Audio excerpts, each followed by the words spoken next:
ไปกันที่ประเด็นข่าวต่อไปพี่หน่วยเล็กๆขึ้นครับเขาบอกว่าไฟไหม้ที่ TNT สาขาภูเก็ตวอร์ดค่าเสียหายขาดว่าประมาณ10 ล้านบาทนัดกันนะครับอันนี้เหตุเกิดเมื่อเวลา 19:30 น.แต่คืนที่ผ่านมานี่ครับร้อยตำรวจเอกอุดมแผ่นรัตน์พนักงานสอบสวนสถานีตำรวจภูธรเมืองภูเก็ตนั่นแหละแล้วไฟแก่โหมลุกเท่านั้นนากิคราดนั้นรับแจ้งว่ามีเหตุเกิดเพลิงไหม้โกดังเก็บของของบริษัท TNT จำกัดมหาชนถนนเทพสตรีข้าเมืองภูเก็ตตำบลเกาะแก้วอำเภอเมืองจังหวัดภูเก็ตหลังจากได้รับแจ้งแล้วก็รายงานให้ผู้บังคับบัญชาทราบตามลำดับชั้นก่อนเดินทางไปตรวจสอบพร้อมร้อยตำรวจตรีส้นทยาหลูเกรียงรองสารวัตรปราบปรามสถานีตำรวจภูธรเมืองภูเก็ตนายทรงพลเพ่งประภัยเจ้าหน้าที่ฝ่ายเทคนิคของบริษัทดังกล่าวและเจ้าหน้าที่ดับเพลิงอบต.เกาะแก้วอบต.เชิงทะเลอบต.เทพสตรีเทศบาลตำบลสะดารวม10 คันระดมความช่วยเหลือกันอย่างเต็มที่ครับขบวนที่เกิดเหตุนี่เป็นโกดังเก็บสินค้า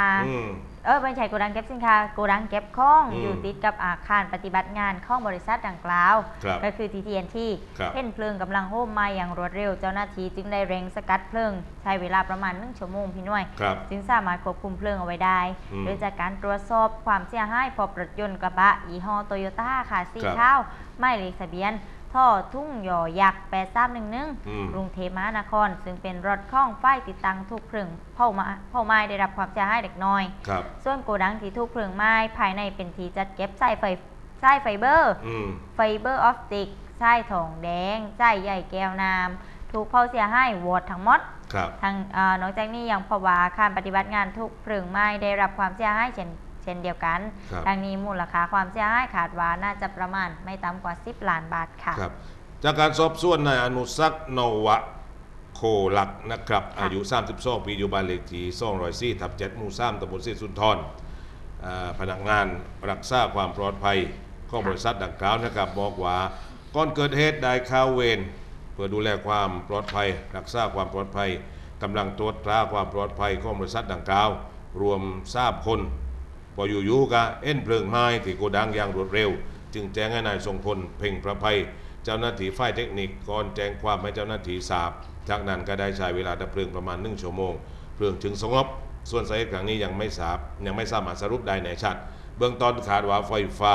ลัดวงจรหรือพนักงานที่ถูกหลายออกแล้วไม่พอใจมาก่อเหตุดังกล่าวเอาอย่างประเด็นนี้กันแล้วจนจะเปิดประเด็นเป็นเจ้าอย่าเบอร์ต่อเดียว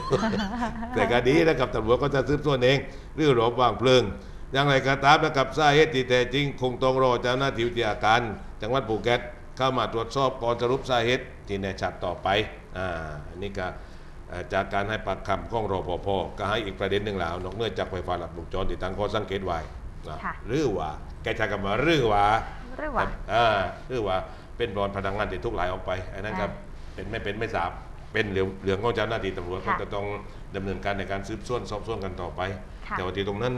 ที่โกดังเก็บวัสดุของบริษัท TNT หรือว่าบริษัทได้ก็ได้ถ้าเป็นโกดังที่เก็บของนั้นมันต้องมีของที่เป็นเขาเรียกเชื้อเพลิงมันลุกอุ้มเชื้อเพลิงอย่างดีเมื่อเราวิเคราะห์เราคิดกันการตั้งเกี่ยวกับโทรศัพท์เนี่ยมันก็ต้องมีพวกไส้ไฟใช่ไหมไอ้ปั่นนั้นแล้วมันไฟมันลุกเร็วนักหน้าตัวนำไฟพี่น้อยก็บอกว่าเวลาหมดเวลาแล้วหมดแล้วนะไปก่อนพักก่อนเบรกก่อนสำหรับช่วงแรกของเราก็คือช่วงแรงข้าวเราก็เวลาหมดเวลาแต่เดียววันนี้ท่านผู้ชมไม่ต้องทำวันนี้ต่อเดียวเบรกขออนุญาตกินโกปีกับว่ามันมอกก่อนตามมาแล้วแล้วก็กลับมาพบกันในช่วงของแรงข้าวนกเกาะค่ะได้ครับ